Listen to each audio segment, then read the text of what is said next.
Hi hello friends, welcome to TN ருசி சமையல். ரசித்து சமைக்கலாம், ருசித்து சாப்பிடலாம். இன்றைக்கி நான் பார்த்திங்கன்னா ரொம்பவே டேஸ்டியான ஸ்வீட் உளுந்த வடை தான் செய்ய போகிறோம். இது கண்டிப்பாக பெரியவங்கலேருந்து சின்னவங்க வரைக்கும் எல்லாருக்குமே ரொம்பவே பிடிக்கும். ரொம்ப ஜூஸியான ரெசிபியும் கூட. வாங்க நம்ம எப்படி செய்யலான்னு பார்க்கலாம். இதுக்கு ஒரு பவுலில் 1 கப் உளுந்த பருப்பு எடுத்துக்கோங்க. இது வந்து 250 ml கப். தண்ணி ஆட் பண்ணிவிட்டு ஒரு 3 டைம்ஸ் நல்லா வாஷ் பண்ணிவிட்டு நல்லா ஒரு 3 மணி நேரம் நல்லா ஊற வச்சுக்கோங்க.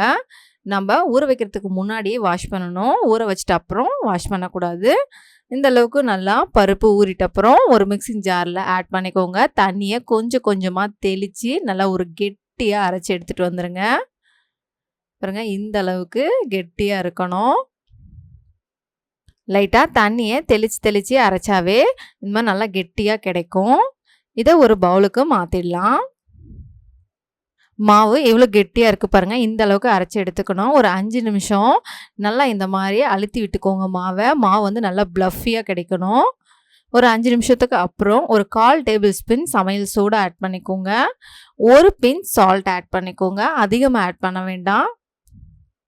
ஆட் பண்ணிவிட்டு ஒரு 5 நிமிஷம் மறுபடியும் நல்லா மாவை இந்த மாதிரி நல்லா சுழட்டி திருப்பி விட்டுக்கோங்க. மாவு வந்து நமக்கு நல்லா ப்ளஃபியாக கிடைக்கும். பாருங்கள், இந்த அளவுக்கு நம்ம மிக்ஸ் பண்ணி எடுத்துக்கணும். நம்மளோட மாவு வந்து பர்ஃபெக்டாக ரெடியாக இருக்குது அப்படின்னு செக் பண்ண ஒரு பவுலில் தண்ணி ஆட் பண்ணி கொஞ்சமாக மாவை எடுத்து விட்டுக்கோங்க. அது அப்படியே மேலே மிதக்கும். இப்போ ஒரு அடிகனமான பாத்திரத்தில் 1/2 கப் சர்க்கரை ஆட் பண்ணிக்கோங்க. 1 கப் பருப்புக்கு 1/2 கப் சர்க்கரை கரெக்டாக இருக்கும். 1 கப் தண்ணி ஆட் பண்ணிக்கோங்க. ஆட் பண்ணிவிட்டு ஸ்டவ் ஆன் பண்ணிக்கோங்க.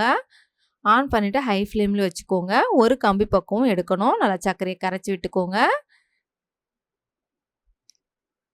சர்க்கரை நல்லா கரைஞ்சி ஒரு கம்பி பக்குவத்துக்கு நம்ம எடுத்துட்டோம். இது மாதிரி ஒரு கம்பி பக்குவத்துக்கு ரெடி ஆகணும். இப்போ ஸ்டவ்வை லோ ஃப்ளேமில் வச்சுக்கோங்க. 1/4 டேபிள் ஸ்பூன் ஏலக்காய் பொடி ஆட் பண்ணிக்கோங்க. இந்த ஸ்டேஜில் நீங்கள் கலர் வேணுன்னா கலர் ஆட் பண்ணிக்கலாம். கலர் வந்து ஆப்ஷனல் தான், ஃபுட் கலர். இப்போது கொஞ்சமாக லெமன் வந்து பிழிஞ்சு விட்டுக்கோங்க. அப்போ தான் சர்க்கரை வந்து கட்டிப்படாது. இப்போ ஸ்டவ் ஆஃப் பண்ணிவிட்டு ஆற விட்டுக்கலாம். இப்போது கரண்டியில் தண்ணியை லைட்டாக தடித்து எடுத்துக்கோங்க. கையிலையும் தண்ணி நனைச்சி எடுத்துகிட்டு மாவு எடுத்திங்கன்னா ரெண்டுமே ஒட்டாது. இந்த மாதிரி கரண்டியில் தட்டி சென்டரில் ஓட்டை போட்டுக்கோங்க. இங்கே எந்த கரண்டில்னாலையும் இந்த மாதிரி நம்ம தட்டி எடுத்துக்கலாம். இல்லை வாழை இலையில் கூட நம்ம தட்டி எடுத்துக்கலாம். ஆனால் வாழை இலையை விட நமக்கு இந்த மாதிரி கரண்டியில் வந்து தட்டி எடுக்கிறது ரொம்பவே ஈஸியாக இருக்கும் அண்ட் சேஃபாக இருக்கும். எண்ணெய் வந்து பார்த்திங்கன்னா ஹை ஃப்ளேமில் சூடு பண்ணிவிட்டு மீடியம் ஃப்ளேமில் வச்சுக்கோங்க. மீடியம் ஃப்ளேம்லேயே வடையை சுட்டு எடுத்துக்கலாம். அப்போ தான் உள்ளேயும் சரி வெளியும் சரி நல்லா வெந்து வரும். நம்மளோட சேனலை நீங்கள் சப்ஸ்கிரைப் பண்ணலைன்னா சப்ஸ்கிரைப் பண்ணி வச்சுக்கோங்க. சைடில் பெல் பட்டனை கிளிக் பண்ணி ஆல் என்ற ஆப்ஷனையும் சேவ் பண்ணி வச்சுக்கோங்க. அப்போ தான் நாம் போடுற ஒவ்வொரு வீடியோவுமே உங்களுக்கு நோட்டிஃபிகேஷனாக வரும். இப்போ எல்லா வடையும் நம்ம போட்டுட்டு இந்த மாதிரி திருப்பி விட்டுக்கோங்க. 2 நிமிஷத்துக்கு ஒரு டைமு. லைட்டாக கலர் சேஞ்ச் ஆனால் போதும். ஓவர் குக் பண்ணிங்கன்னா பாகில் வந்து சீக்கிரமாக ஊறாது. இந்த மாதிரி லைட்டாக கோல்டன் கலரில் மாறின உடனே எடுத்துடலாம்.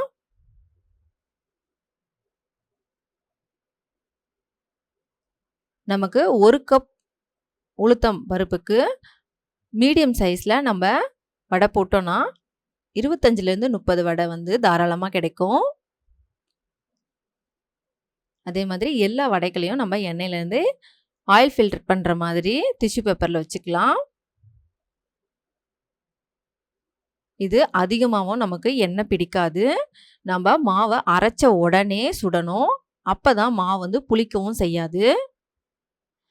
இப்போ பாகில் வந்து நம்ம ஆட் பண்ணிக்கலாம். ஆட் பண்ணிவிட்டு ஒரு 10 நிமிஷம் ஊறினா போதும். நல்லா ஜூஸியாக ரெடி ஆகிடும். திருப்பி விட்டுக்கோங்க. நம்மளோட வீடியோ உங்களுக்கு பிடிச்சிருந்தா லைக் பண்ணுங்கள், ஷேர் பண்ணுங்கள், கமெண்ட் பண்ணுங்கள். பாருங்க இந்த மாதிரி திருப்பி திருப்பி விட்டுட்டே இருக்கணும். அப்பதான் 2 பக்கமே நமக்கு நல்லா ஜூஸியா கிடைக்கும். அவ்வளோதான் ரெடி ஆயிடுச்சு. இப்போ நம்ம பாகுலேருந்து எடுத்துறலாம்.